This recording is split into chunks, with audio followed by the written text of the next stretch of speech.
Hello, dear listeners. Welcome to the ECM podcast. I'm Caroline Fontagneux, and I'm very happy to host this series that will take you behind the scenes of new music on ECM Records.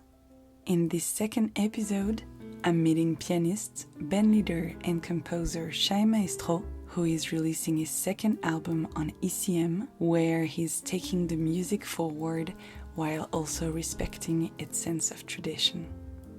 For this interview, it's a virtual meeting that took place between Brooklyn and Tel Aviv, Israel. We talked about his new quartet album called Human, recorded together with producer Manfred Eicher in Studio Buissonne in the south of France. Shai talks about the process of composition, the evolution of his band, about what being human means for him, and how the Dream Thief led place to the humanity. This new album is a statement. Shai left the trio format that he had been writing for since the beginning to form a quartet. I wanted to know why this choice was made.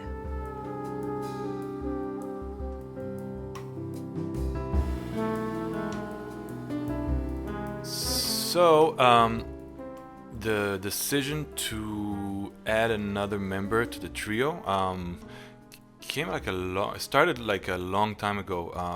I noticed that on stage, when I play, I do this thing where I hold down the sustain pedal and I'm repeating one note over and over again, like what was sustain pedal. So it took me a while, but then I understood that I'm trying to make the piano note stay, because then naturally it dies, like unlike a woodwind instrument, like a brass instrument or the voice. And then I understood that I was imitating the voice, and so with the piano I always was kind of forced to write melodies that change a lot because the note dies. But when there's a horn player in the band or a singer, you can write slower melodies. You can write melodies that have more time in them. And so that's the first reason, to free myself on a composition level. And another reason is that I noticed that I play at my best when I'm a sideman, which is just super interesting for me, because I should be the most comfortable playing on my music. But I guess if you know the songs too well, you know what you want them to be, and you have some sort of like unconscious pressure to make it into something. And then as a sideman, I can just show up to the gig and just like, hey, let's explore, without any consequences in a way, like, And so now that we're playing, we're a quartet, and Philip is taking a lot of the melodies. I can be the sideman in my own band, which is super interesting for me. I can take the back seat for a second, and that frees me a lot. So that's another thing. And the last thing is that Philip is amazing, and he brings so much to the band of course on a human level. I love him very much, and we're good friends. We've known each other for many years. But musically, he's just like incredibly flexible. He knows how to accompany on a melodic front instrument, which is one of the hardest tasks, one of the hardest things to do, and almost impossible to explain. His dynamic range is huge. It goes from like the softest whispers to the loudest screams. He's an amazing listener. He's conscious of moments that are happening in music. He understands that these are four people speaking, and you don't need to speak all the time. And like he understands that way of communicating that we have in the trio for such a long time. And like instead of trying to force it into something, we just started playing and kind of taking the time for it to mash together. So we played like 8 or 10 concerts before recording Human, and gave the time for the energies to kind of blend together, and it already felt like a band, like in the second gig. So yeah, it was all very natural.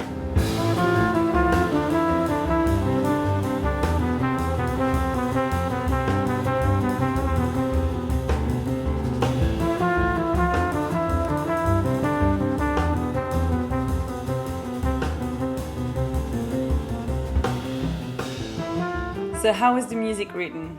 And was it specifically written for the quartet, or did you adapt composition that was initially for the trio? So I think probably 5 or 6 songs on the album were actually written for the Jazz Gallery commission, with the Jerome Foundation commission that I received last year, and I wrote this this book of music for Joel Ross, the vibraphone player, for Philip and myself. So vibraphone, trumpet, and piano, and so a lot of it was written for Philip in this constellation, and then I brought it to the trio, which is kind of the reverse process than what you just described. Some of it, like the first song on the album, was definitely written. I mean, it's a part of this project, but it was definitely written with Philip's trumpet playing in mind. I sang it as I wrote it, and some, like They Went to War, was actually written for the Dream Thief, but we couldn't find the right spirit for that song, and so we let it go, and then we came to record Human. Then Philip played the melody, and we were like, boom, that's it. It was very clear for everyone that that's what the song missed. It's like this triumph, kind of funeral-like trumpet. They went to war, that's the title of the song, and so that was like a slow walk on a mountain, kind of that kind of vibe. So that was for the Dream Thief, and some were trio compositions that Philip learned. He wasn't supposed to play in a sentimental mood, nor did Jorge. They both decided to do it, and I was like, guys, this is not written for your instrument. Like, this is very bad decision. Like, don't do it. And they're like, man, we'll just send us the chart. We'll make it happen. And they made their own chart. I have no idea what they're playing, and they were just so serious, and they did such a great work that it became a quartet tune. And it's for both trumpet and bass. It's like the Olympics. Like, it's the hardest thing. And they make it sound effortless. Jorge actually hurt himself in the studio. Yeah, they're still talking about it. Yeah. He went to the hospital. Went to the hospital that day after I played the steak. It's funny. So yeah, that was their own idea, which is awesome. I love it. The title. Yeah. I mean, there's obviously a million things to say about it, but you decided to name your album Human. And my question is that what you want the audience, what you want us to refocus on? I guess so. I mean, human is the most shared word there is, pretty much. Like breathing, or like something that we all share. We're all human, and so it's like borderline generic. And when I told some people about choosing this title, people were like, you might want to choose something more, that's more like special, and I was like, no, like I like the fact that each one put his or hers meaning into it. Like, first of all, by seeing the word before listening to the music, that's like the first step, and then you listen to the music and you're like, oh, okay, so it's a very specific angle on human. That's so tell your own story, I guess. And so that's the second layer, and the third layer is what I meant with human, which I can explain here just so you guys know what I meant, but it doesn't really matter. It's like more about, like, the Dream Thief what is the Dream Thief? I have no idea. It's just like something to stimulate your imagination, and so human is kind of the same way, but for me it has this extra layer, which is, I always saw music as a thing that is above life. Like, you go to a concert, everyone's dressed nice, people pay the babysitter, you sit there, there's, you go on stage, they clap, you say a few words, you play, and then they clap again, and blah blah blah, and then you go with this like unwritten agreement of this exchange, which is cool. It's like the years. It's a tradition that lasted for many years, and it's great. But I found myself like playing the best music when I'm just like flowing from within life to the piano. Like, you're in New York and the cab driver is yelling at you, and you just got off the subway and there's so much noise around, and then you just sit next to the piano, and then all of a sudden, like, the best stuff comes out. And then it started a process for me of kind of like blurring the lines between life and music, and not treating it like not looking for the transcendent moment, but rather just like letting it happen. It's part of the communication. It's a part of who I am. It's not who I am. It's another thing that I do. I'm so much more than just a musician, and that, like, ironically, that allows you to get to the transcendent space easier, in a much more easier way than actually trying to make it something special, if that makes any sense. And so human to me is about blurring the lines between life and music. You talked about Philip a little bit, and how you feel about him, and what's the relationship. I want to talk with you about Jorge for a second, because of all the members of the band, is the oldest partner. Yeah. I mean, the longest. After all you've been through together, how is the relationship evolving today? Yeah. It's kind of hard to summarize in a few words, because like we've been playing together for 9 years, including COVID, so that's kind of 8 with a ghost year. I mean, I guess you can make it a comparison to like a second family or something like that. Someone that you know so well. I mean, I obviously personally, but also musically, that in such long relationships, it's like enough to say like one word for the other person to understand everything you want to say.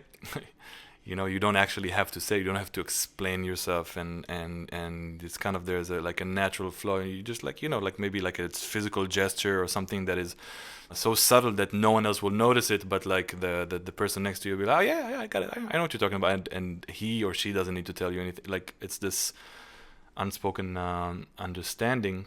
And with Jorge is like this. So he has like the sharpest ears. Like, he hears everything.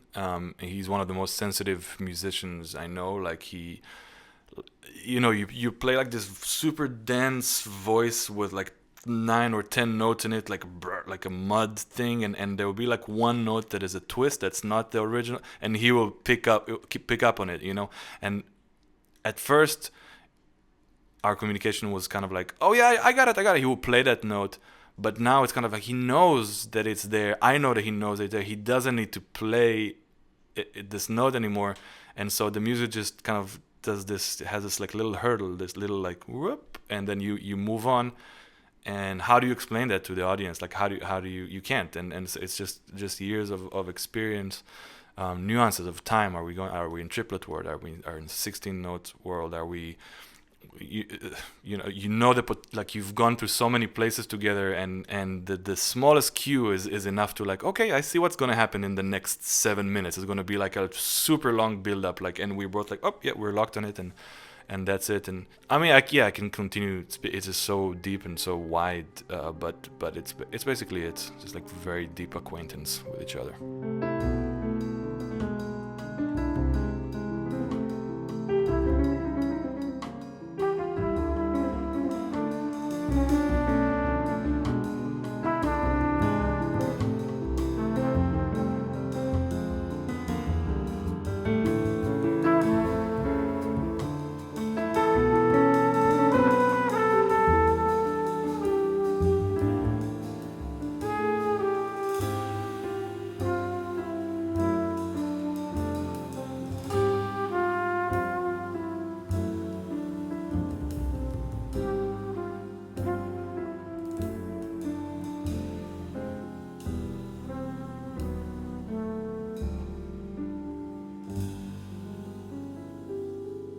And Ofri Nehemya, he has a very identifiable sound. He's a very specific drummer.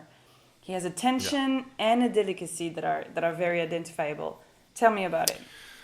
Wow. Okay. With Ofri, the first thing I can say is that we share a similar background. Like, we know each other before knowing each other. We both grew up in Israel. We both went to the same high school. We studied with the same teachers in high school. There was specifically one guy, Amit Golan, who was our jazz history teacher, that made us all listen to the same music, from Sonny Clark, Wynton Kelly, Monk, early Miles Davis, Earl Garner, Art Tatum, like the good stuff, good old stuff. And so we came from that place musically. Then of course the Israeli folklore music and heritage and everything. So before even starting to play together, we had so much in common. Then Ofri is deeply, deeply, deeply rooted in traditional jazz and also like pocket. Like he comes from the groove world. He loves like Dennis Chambers, and he's like which is in James Gadsden and all these guys that are very like earth kind of drummers. And then when we started playing together, like my music has also like a lot of the quality of I guess air and I guess water. I guess those are the two elements that come to mind, like the kind of the upper register stuff, spectrum of the emotions. And then he brings fire and ground. That is so great. So he's holding like all ends. He's very, very versatile. He's a hilarious individual. We laugh constantly on the road, which is amazing.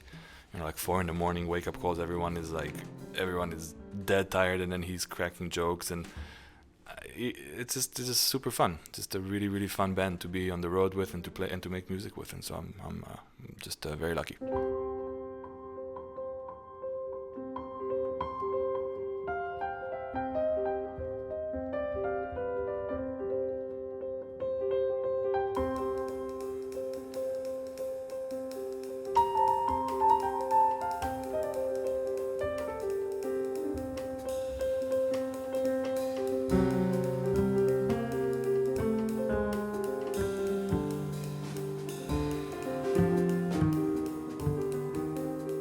Talk to me about this collaboration. Talk to me about what it is to record an ECM album, how it is different, what experience it is to be produced by Manfred Eicher. So, giving the keys to your music to someone, metaphorically speaking, is crazy. Is really is such a huge thing. I mean, Human took me a year and a half to write. And I put so much love and time, and it's just like the process was so demanding and so frustrating at times, that when you finally have this book of music and then you go into the studio and you tell a producer, or there's a producer there that needs to make the music into something, it's huge. And if the producer is not attentive, if the producer is not making the wrong choices, I guess it can destroy the music, kind of take away your attention and make it into something you don't want it to be. Manfred is one of the few people in the world that I would give those keys to,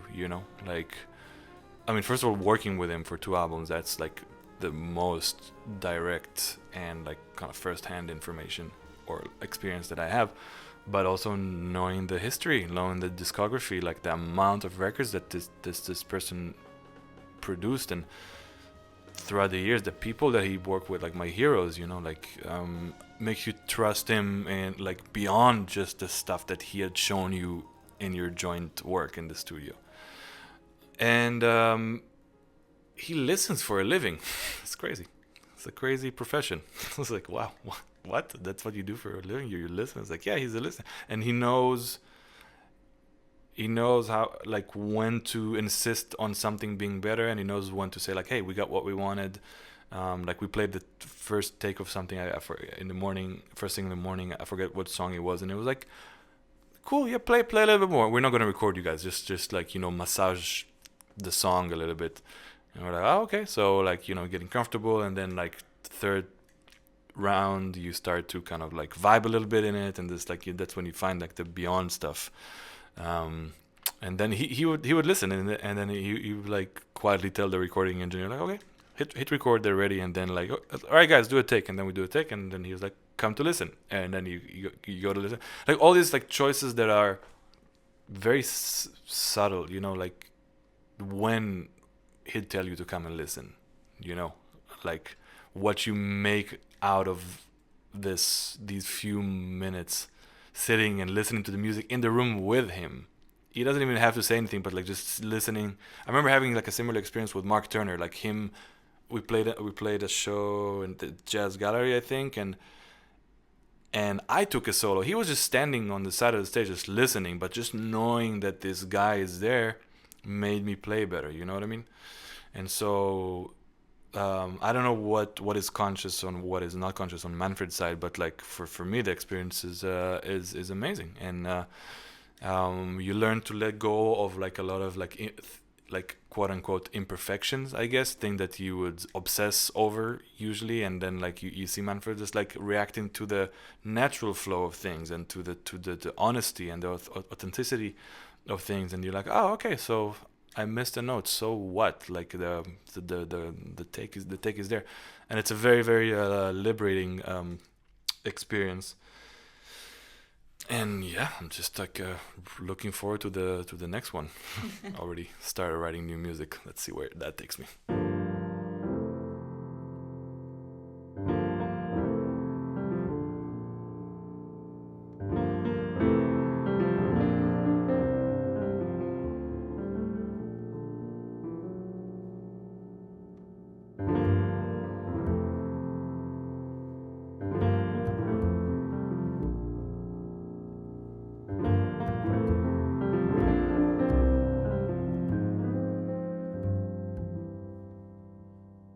There's another very significant track that is Hank and Charlie, and obviously it's referring to Hank Jones and Charlie Hayden. Yes. In which way are they, or which ways are they a big influence on you? They're huge. I mean, Charlie, of course, is a part of the huge ECM legacy. Did Hank Jones record for ECM? I can't think of a record. I'll check it out. That's interesting. But they have a record called Steal Away, and it's a record of Christian hymns and gospels, and they have two records. The other one is called Come Sunday, which is also very good.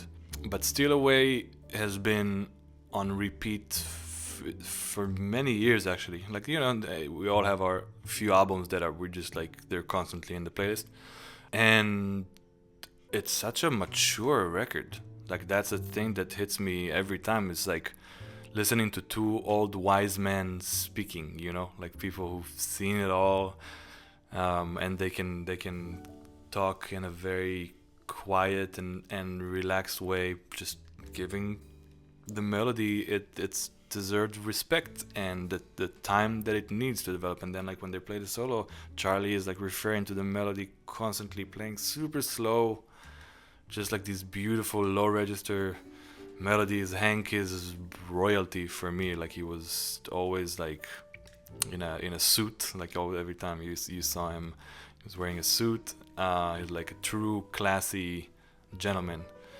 And so this song is a tribute to this spirit. I'm not a religious person, but that's kind of was written as a kind of a worship song, I guess. I don't know worship to who, but it's that's that spirit of writing something for something else other than yourself. And it's worth noting that I think it's one of Jorge's most amazing solos that I've heard on this track. It's just like so tasty, so just so good.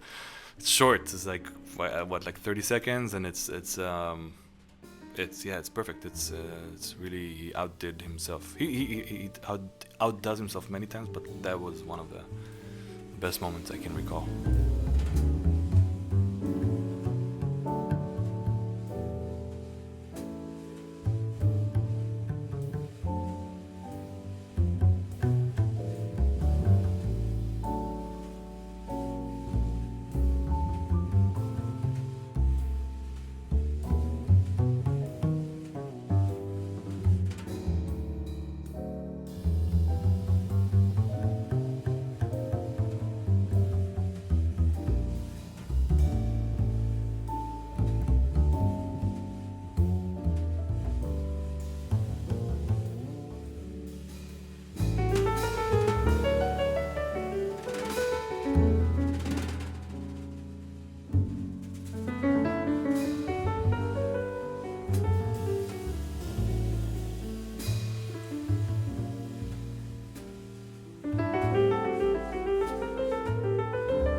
Shai Maestro about his new ECM record Human with Philippe Dizac, Jorge Roder, and Ofri Nehemya.